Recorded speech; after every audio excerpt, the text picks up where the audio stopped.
অবিশ্বাস্য হলেও মাত্র ১ টাকায় এখনও পাওয়া যায় চা পেঁয়াজু।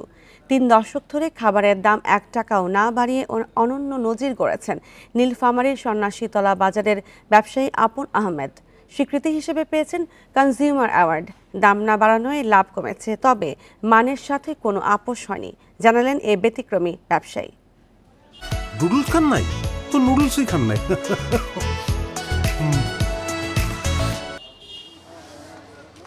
নীলফামারী সদরের খোকসাবাড়ির সন্ন্যাসীতলা বাজার।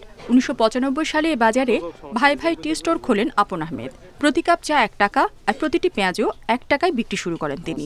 গত ৩০ বছরে দেশের সবকিছুর দাম বাড়লেও সেই ১ টাকাতে চা আর পেঁয়াজও বিক্রি করে যাচ্ছেন আপন। সময়ের সাথে বেড়েছে আপনের এই ব্যতিক্রমী উদ্যোগের জনপ্রিয়তা। প্রতিদিন বিকেল থেকে গভীর রাত পর্যন্ত চলে চা পেঁয়াজু বিক্রি।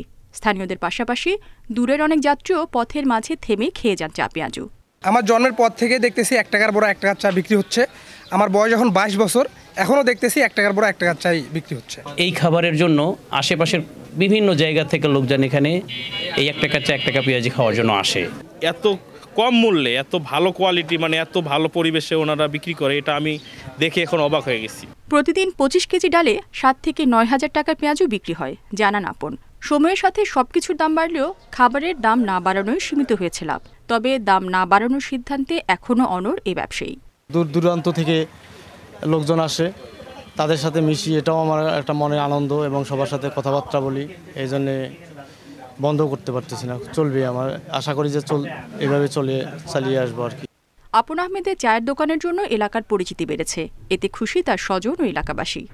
আমি স্কুল শেষে আমার বাবাকে এসে সাহায্য করি এবং দূর দূরান্ত থেকে অনেক লোক আসে, তারা আমার বাবার এই পেঁয়াজু খেয়ে অনেক প্রশংসা করে, সেটা আমাকে অনেক ভালো লাগে। আপন আহমেদের এই ১ টাকা চা ১ টাকা পেঁয়াজুর এই দোকানটির জন্য আমাদের নীলফামারীকে সারা বাংলাদেশ ভিন্নভাবে চিনি।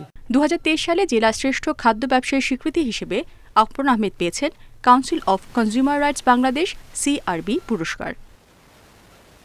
Independent news.